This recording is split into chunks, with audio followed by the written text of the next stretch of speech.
Butunjahon salomatlikni saqlash tashkiloti Sierra Leone Ebola ustidan g'alaba qozondi deya ma'lum qildi.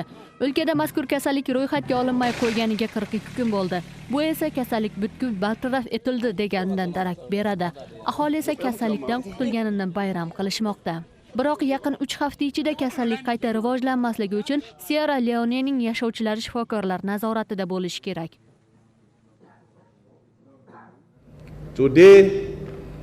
Parlament өкүлдөрү менен өзгөчө абалды алып салуу үчүн сүйлөшүүлөр жүрүп жатат. Бирок биз баары бир сак болушубуз керек. Саламаттыкты сактоо уюмунун 3 айлык көзөмөл жүргүүсүн толугу менен колдоймун. Ebola kasalligi dastlab o'tgan yilning fevral oyida Gvineyada ro'yxatga olingan. Keyin esa kasallik Liberiya hamda Sierra Leonega yoyilib ketgan. Virus kuchayib 28 mingga yaqin odamga yuqqan. Undan 11 ming nafari olamdan o'tgan. Sierra Leone shahrida 4 mingga yaqin aholi mazkur kasallikdan olamdan o'tgan. Бул Sierra Leone'nin чоң жеңиши болду. Биз билбеген душмандар кол салып өлкөбүздү алардан бошотуп алганга барабар болду. Эми жеңишибизди майрамдап жатабыз.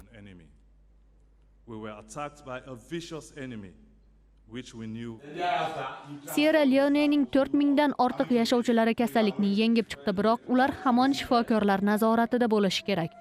Eslatib o'tsak, 3-sentyabr kuni Liberiya Ebola ustidan g'alaba qozonganini e'lon qilgan edi. Hozirgi vaqtda Gvineya mazkur virus bilan kurashish ishlarini davom ettirmoqda.